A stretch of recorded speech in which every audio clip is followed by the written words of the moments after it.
Hi friends, welcome back to trading with peace and I hope you guys are trading with peace. और आज की इस video में हम बात करने वाले हैं Aishwarya technologies and telecom limited के स्टॉक के ऊपर, जिसने एक महीने के अंदर अपने स्टेक होल्डर्स को लगभग 96.39% का एक रिटर्न दे दिया है, which is equal to 1.87 INR। तो अभी स्टॉक का प्राइस चल रहा है 3.81। क्या आपको एक खरीदना चाहिए, नहीं खरीदना चाहिए, इसकी पूरी एक डिटेल वीडियो करेंगे जिसमें हम इसके फंडामेंटल्स, इसके टेक्निकल्स और इसके बिजनेस को समझने की कोशिश करेंगे। और इसके बाद डिसीजन आप लेंगे क्या आपको ये स्टॉक खरीदना चाहिए, नहीं खरीदना चाहिए। And I would suggest please also follow your risk management, क्योंकि अभी आपने देखा निफ्टी में बहुत गिरावट आ चुकी है। तो कई जिस हिसाब से लोगों ने प्रिडिक्शन किया था 18,000 19,000 के लेवल से कि अभी मार्केट खाली ऊपर ही जाएगी, तो ऐसा नहीं होता। मार्केट में मार्केट नीचे भी आती है और फिर 18 क्या अभी 21-22,000 25,000 भी जाएगा। तो you have to be patience with your risk management.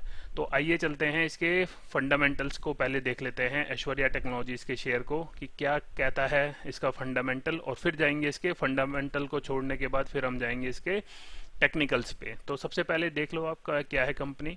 तो this company was incorporated in 1995। ठीक है, 1995 से कंपनी मार्केट में है और काम क्या करती है। is a designing and manufacturing company producing test and measuring equipment like fiber, data, copper cable, fault locators in India। तो एक टेलीकॉम सेक्टर की कंपनी है, ठीक है, और मैन्युफैक्चरिंग आपने देख लिया, इक्विपमेंट्स बनाती है कंपनी। अगर क्विकली इसके वेबसाइट्स पर जाएं तो आप देखोगे इसका वेबसाइट और जिस हिसाब से इन्होंने डिज़ाइन किया है, तो यहाँ इन्होंने बोला है telecommunication, defence, manufacturing and projects. तो अगर आप कुछ और ज़्यादा जानना चाहते हैं तो you can directly go to their website और आपको पता चल जाएगा कि कंपनी क्या क्या बिजनेस में इन्वॉल्व है। तो बीइंग ए शेयर होल्डर हमारे को मेन फोकस होता है नंबर्स पे। अगर हम फंडामेंटल्स की तरफ बात करें तो फंडामेंटल्स में सबसे पहले आता है, बहुत छोटा मार्केट कैप है 9.10 करोड़ का, उस पे 300 उस पे लगा लो आप 3.23 का डेप्ट है, यानी जो इनके पास कर्ज है वो है 3 करोड़ के आसपास का। रिजर्व कंपनी के पास कुछ है नहीं, सेल्स ग्रोथ कंपनी की माइनस में दिख रही है। फेस वैल्यू है जो शेयर की वो 5 रुपये है। डिविडेंड कंपनी कुछ देती नहीं है। 52 वीक्स हाई जो लगाया है अभी तक वो लगाया है 5.21 और लो लगाया है 1.75। और बुक वैल्यू आप देखोगे तो कुछ है नहीं, माइनस में हमारे पास बुक वैल्यू है। और फिर आते हैं इसकी प्रमोटर्स होल्डिंग। तो प्रमोटर्स की होल्डिंग भी कुछ खास नहीं है। अगर आप पुराने मेरे सब्सक्राइबर हैं तो आप ज़्यादातर पिक्चर आप समझ चुके होंगे, तो आप स्किप कर सकते हैं, हम सीधा टेक्निकल पे जाएंगे। बट न्यू जो सब्सक्राइबर हैं उनको थोड़ा सा और बता देता हूँ मैं। तो सब फिर आते हैं इसके P&L के ऊपर, क्योंकि कंपनी की P&L और सेल्स उसकी एक अच्छी हेल्थ बता देती है। तो अगर 2011 से लेके 22 का डेटा हमारे पास है। नेट प्रॉफिट 2.15 करोड़ यानी 2 करोड़ के आसपास, फिर 1 करोड़ के करीब प्रॉफिट, उसके बीच में 3 करोड़ का लॉस, फिर आप देखोगे कंटिन्यूस लॉस 14 करोड़ तक का लॉस। और अभी भी आप देखोगे 2022 का जो डेटा है उसमें भी 2.81 करोड़ का लॉस है कंपनी की बुक्स में। सेल्स की बात करोगे तो आप लोग देखोगे सेल्स में भी कंटिन्यूस फॉल आ गया है 2018 के बाद। जहां कई कंपनियों ने 2020 के बाद अच्छा एक सेल्स का रेशो दिखाया, प्रॉफिट दिखाया, वहां इस कंपनी का आपने देखा माइनस में ही है सब कुछ। फिर बात आती है कंपनी की सस्टेनेबल अप्रोच को लेके। तो अगर आप लोग देखोगे कंपनी का CWIP में कुछ नहीं है। कंपनी के जो फिक्स एसेट्स हैं आप लोग देखोगे वो भी घटते जा रहे हैं। कंपनी की जो लाइबिलिटीज हैं वो बढ़ती जा रही हैं, which is 25 crore, highest in their last 10 years existence in this market.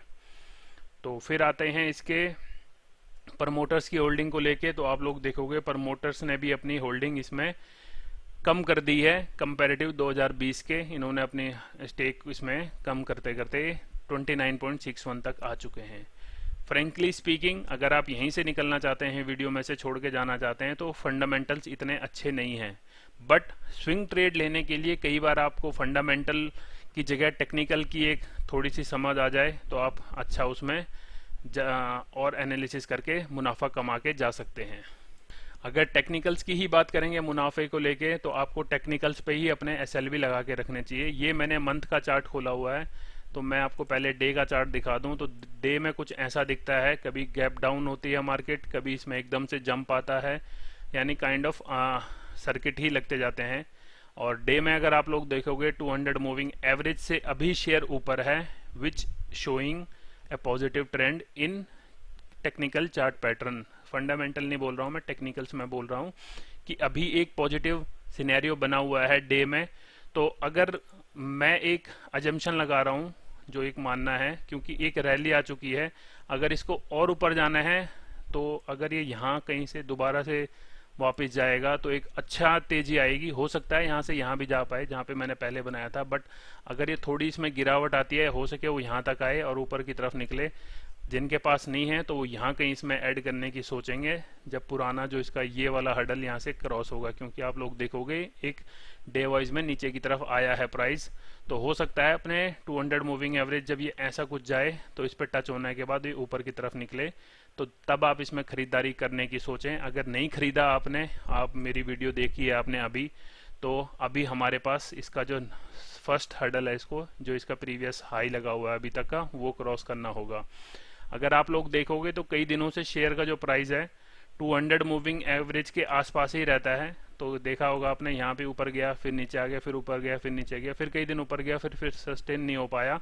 तो आप लोग इसमें इस पॉइंट का एक फिर से वेट कर सकते हैं। तो ये तो होगी पहली आप लोगों के लिए एक राय डे वाइज में।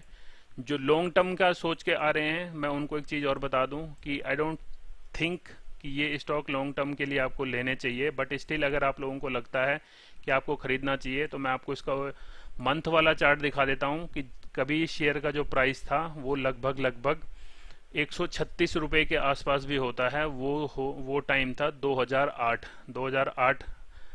2008 में शेयर कभी 135 के प्राइस पे भी टच हुआ, और उसके बाद आप लोग देख सकते हो कि कितनी गिरावट आई। तो इसीलिए अगर आप स्टॉक खरीदते हो तो you should always follow your risk management. नहीं तो 135 रुपए जिन्होंने यहाँ पे भी होल्ड किया, 56 पे भी खरीदा, वो अभी भी 3 रुपए के आसपास अभी भी ये आस लगाए बैठे हुए हैं कि ये वापस आएगा। तो let's talk on monthly basis कि मंथली बेसिस पे क्या दिख रहा है। तो मंथली बेसिस पे मेरे ख्याल से अभी भी चार्ट में मंथली बेसिस में अच्छा दमखम दिख रहा है। ओनली चार्ट्स पे बोल रहा हूँ, फंडामेंटल मैंने ऑलरेडी आपके साथ शेयर कर दिए हैं। तो अभी भी जो रेजिस्टेंस है वो हमारे पास, यानी जो टारगेट है, अगर जून और जुलाई के महीने में अगर ये इस टारगेट को क्रॉस कर देता है तो तभी हमें इसमें कुछ और अपॉर्चुनिटी देखने को मिलेगी। उससे पहले मेरे ख्याल से आप लोगों को कोई खासा जल्दी नहीं करनी चाहिए, क्योंकि हडल्स इसमें आपको दुनिया भर के मिलेंगे। तो ये जो मैंने आपको लेवल्स लगाए हैं, ये लेवल्स इसके बहुत इंपॉर्टेंट होंगे। पहला तो इसका जो अभी प्राइस गया है 381, अगर ये इसी महीने जो जून की क्लोजिंग है इसके आसपास दे देता है तो अच्छी बात है। अदरवाइज आप लोग देखोगे 5.27 का इसका एक हर्डल है, फिर उसके बाद 5.92 के करीब जाएगा, फिर 7.30, फिर 8.89, और अगर उससे ऊपर भी निकल जाता है तो आई वुड सजेस्ट कि पार्शियल प्रॉफिट बुकिंग भी आप कर सकते हैं। और अगर चार्ट पैटर्न की बात करें, कैंडलस्टिक पैटर्न पे अगर हम अपना जो मेरा सबसे फेवरेट हथियार है ट्रेंड लाइन, तो उसके हिसाब से अगर हम इसमें देखें तो ये पैटर्न बनता है। अगर हम इस पैटर्न पे काम करेंगे तो इस पैटर्न पे हम एक मुनाफा जोड़ सकते हैं। और अगर हम इस ट्रेंड लाइन को, कई लोग बोलेंगे बहुत ऊपर हो गई है, तो अगर यहाँ भी जोड़ दें तो ये पैटर्न बहुत ज़बरदस्त पैटर्न होता है ट्रेडिंग का। अगर स्टॉक सही में ट्रेंडिंग में है, सही में स्टॉक में कुछ अच्छी खबरें हैं, अच्छा दमखम रख रहा है स्टॉक, तो ऐसे जब भी पैटर्न बनेंगे जहाँ पे आपको ये गैप छोटा होगा, तो उसके बाद जब ये ऊपर निकलेगा तो उतना ही तेजी से प्राइस आपको टारगेट देगा। तो हम मान के चलते हैं कि अगर इस पैटर्न पे लगभग ये ऊपर निकलता है तो लगभग आपको वही जो मैंने टारगेट बताया था आपको, 8 रुपए तक का भी टारगेट आ सकता है। बट ऐसा नहीं है कि 8 ही का आएगा, हो सकता है आपको 5 पे भी इसके आसपास भी रेजिस्टेंस फेस करना पड़े। तो इस पैटर्न का वेट कीजिए। अगर इस पैटर्न, कई लोग जिन्होंने खरीद रखा है तो इस पैटर्न का वेट कीजिए प्रॉफिट बुकिंग करने के लिए। जिन्होंने नहीं खरीदा हुआ उनको मैंने डे वाइज में बताया है, डे वाइज में आप लोग देख सकते हैं। और जिनको फंडामेंटल देख के ही लगा कि कुछ बात मेरी वहीं पे उन्हें समझ आ गई है, तो ऐसे स्टॉक से दूर रहें। ऑलरेडी भले स्टॉक ने आपको एक महीने में 100% का रिटर्न क्यों ना दे दिया हो। आई होप वीडियो आपने यहाँ तक देख लिया है। वीडियो देखने के लिए थैंक यू सो मच। अगर यहाँ तक रुके हुए हो तो don't forget to hit the like button और चैनल को सब्सक्राइब करके जरूर जाना। Till then thank you so much. Trade with piece.